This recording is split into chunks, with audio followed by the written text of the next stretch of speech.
Afternoon all. As you know, I've got I'd say a few projects, but there's always more than what you actually think there is. So I just thought I'd do a bit of an update on what I've got planned for the next year. I started off with 2025 wanting to have a few things done around the property and in the garage. So one of the things I wanted done around the property was a pad put behind the garage.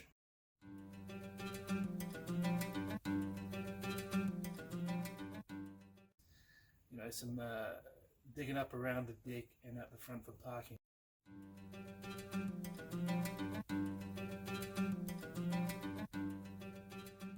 That's all been done. My nephew, who is a very talented man, he managed to do all of that for me, and in return I'm going to build his car.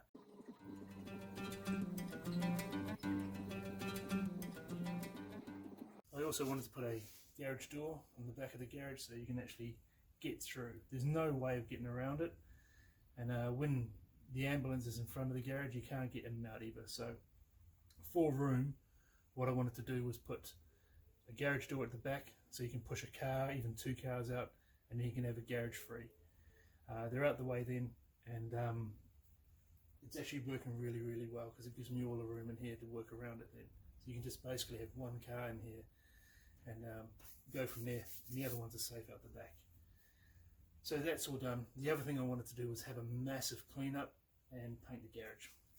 So that's done. I'll even put up some pictures of the absolute fucking shit tip it was while I was in the process of doing it, and it took me fucking weeks.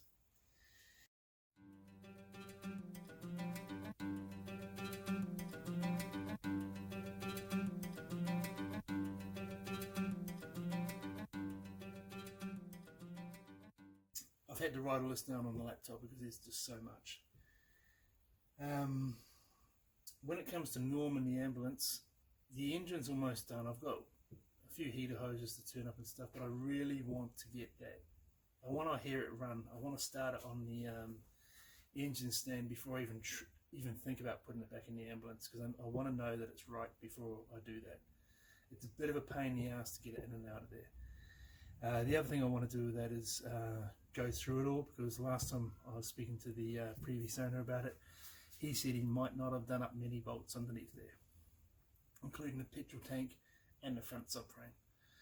And the last time we were moving it, I noticed the front subframe was moving around quite a bit, so it needs to be tightened. The other thing I've got now is I've got my nephew's Mark V. So as a deal for him doing all the work around the property, I've agreed to build that car because, you know, for a young guy, he's got big plans, families and all that sort of stuff he wants to work out. You know, he wants to buy a house. He just doesn't have the time, so he can drive a digger, I can't, so he's done all the work for me and I'll put his car together. So it's my old Mark V. I'll put up some pictures of what it used to look like. At the moment it is stripped. I've stripped it down to the point where it is, I've got everything out of it that I need out of it to be able to build it. So the only thing that's left in there now underneath is a gearbox and shocks, rear shocks. The interior has been stripped out, the dash has been stripped out. It's basically to the bare minimum I need to be able to rebuild it. And that car is then getting, I've water blasted the underneath and cleaned it all up. I found a crack in the chassis, so that'll need welding up as well. I'll put up a picture of that.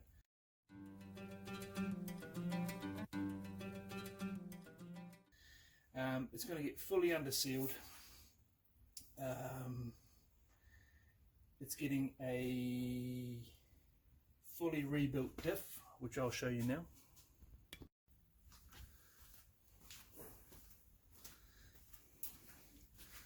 So we're going from the standard diff, you know, that just the basic one that comes to it, the Aussie diff, which is what they call an Aussie 6-cylinder diff. It's a Borg Warner diff. It's got bigger drums. You know, they're basically set up for a Ford Falcon, so it's got bigger drums. It's 3/7 gears, and it fits a LSD carrier out of a X series Falcon. So that's an XD LSD carrier. I'll pull it all apart, you know, clean it all out, Same with the diff. The diff can be fully rebuilt, stripped, cleaned, rebuilt with new brake shoes and master cylinders. The front end is getting fully stripped, cleaned and rebuilt with all new bushes. As you can see, it's pretty well stripped. There's a few things that need modification. This car's never going back to standard, so it's always going to be the turbo setup that's going into it.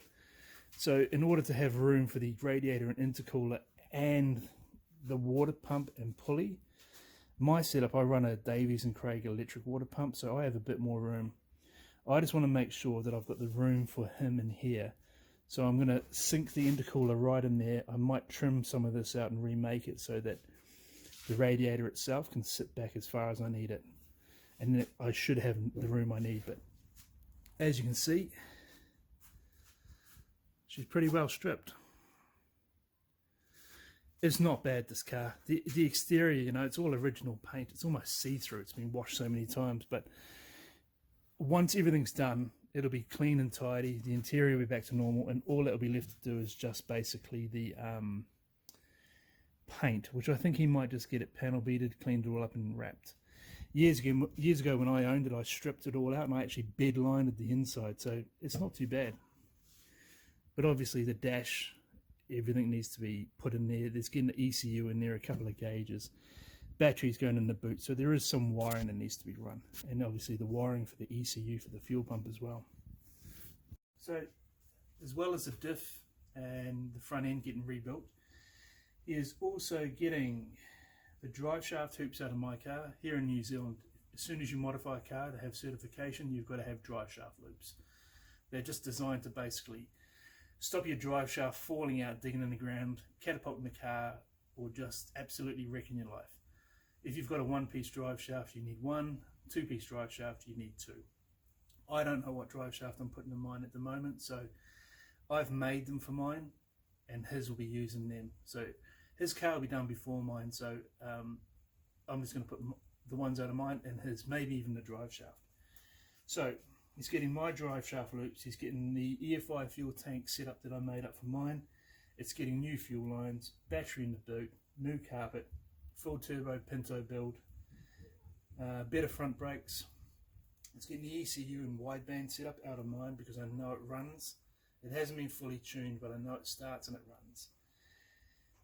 It's getting the injectors out of mine, the wastegate out of mine, the clutch setup out of mine, which still needs bedding in. Engine bay mods to make it all fit. The engine bay is getting painted gloss black. We're getting rid of the old Mark V. The Mark V Cortinas have a ratchet clutch on them, and this one in this car, even when I owned it, would sometimes just slip. So you'd find yourself at a set of lights reaching under the dash and having to ratchet it back again. So I'm just going to arsehole that whole thing and just put something out of like a Mark III or a Mark IV in there, a non-ratchet clutch. And then there's the motor. When I built his motor, which are in some of the other videos you can see, I got all the way through it, and it wasn't until it sat for a while that I thought, I don't even know if I've got those rings. So it got the better of me, so I pulled it all apart again.